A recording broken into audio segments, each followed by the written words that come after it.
Gannett Company is actually the nation's largest newspaper publisher. We are the biggest company that nobody's really ever heard of, because most of the time you've heard of the publications themselves and not necessarily the company.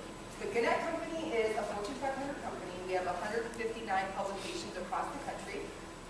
Some of our biggest publications that you may have heard of are the Arizona Republic newspaper, azcentral.com, careerbuilder.com, USA Today, and cars.com.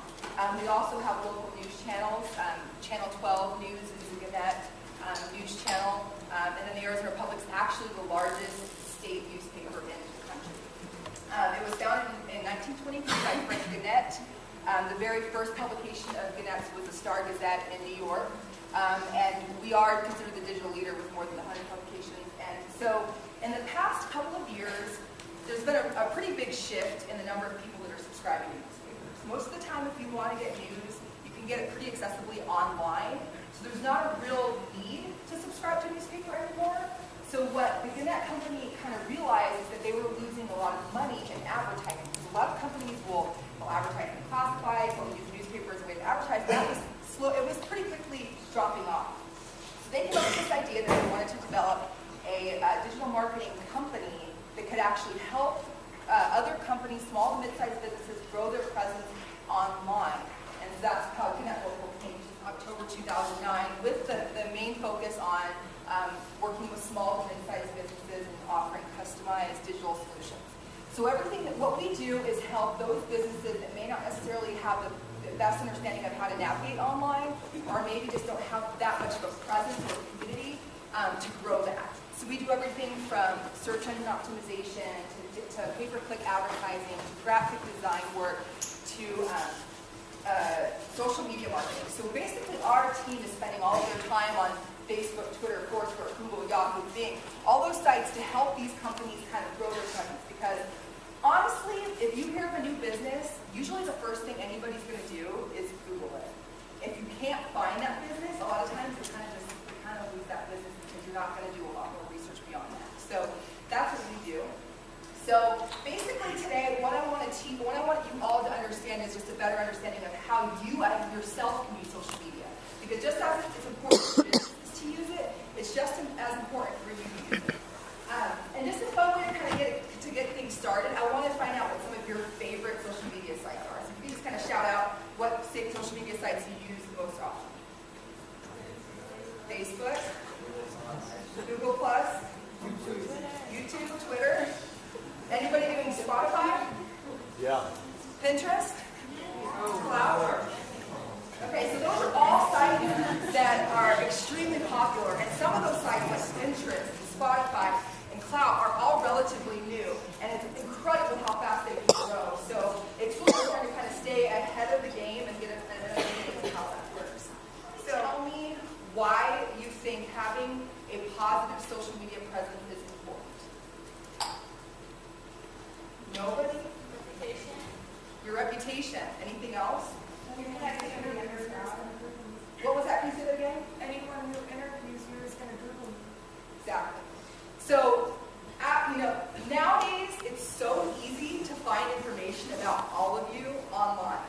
So it is really the only way. If say I meet one of you on campus, we have a real short conversation, but I don't get to know a whole lot about you. I can go online and Google your name and find out more about you in 5 minutes than you probably realize I can. So if you don't take responsibility for that and kind of creating your own brand, you may have a complete wrong message going out about you without even realizing it. So it's very important that you actually get involved in your name in social media. So how do you think that you might be able to use social media professionally? Yeah. LinkedIn. How would you use LinkedIn? You can get connections to people make job offers and stuff, and talk to professionals in the field that you're looking for a job. Right, exactly. Yep. You can share work, like if it's artwork or whatever, you can share work and then people can see it.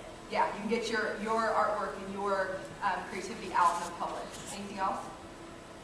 Those are some really great ways, and you can use it to network in a way that you couldn't before. you can get a lot more exposure to senior management at large companies. You can get to know a company to at all new level that you couldn't before. So there's a lot of ways to use social media in a professional way that you may not have thought of before. So the first thing I want to talk about is taking ownership of your name. How many of you have Googled your name before? Okay. Looks like about 60% of you. How many of you Google your name on a regular basis? So, like, once a month? Not very many. Okay. So it's really important that you keep aware of what is coming up on your name when you Google your own name. So I'm going to show you, I'm going to Google my name first to show you kind of what comes up if I put in my name. So, I understand this industry, so I know it's important for me to take ownership of my name. So I've worked kind of hard to do that. So as you can see, the first thing that comes up when I Google my name is my LinkedIn profile. That's exactly what I want to show up first, because that's my digital resume. That says everything about me that I'm going to want any professional or future employer to know. The next thing you see is my Facebook page, which I'm fine with that because I don't have anything on there that I'm uncomfortable with.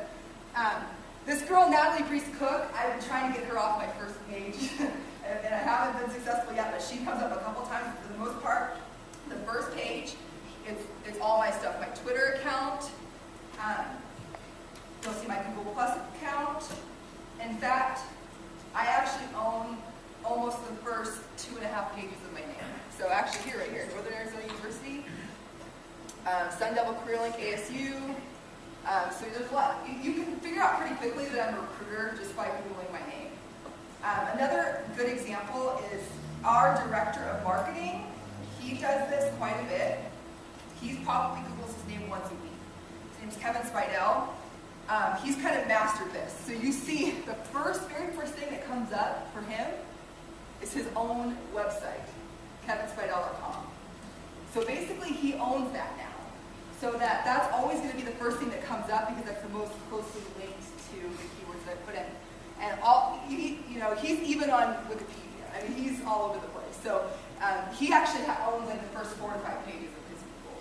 So anybody in the room want to volunteer and have their name? Adam.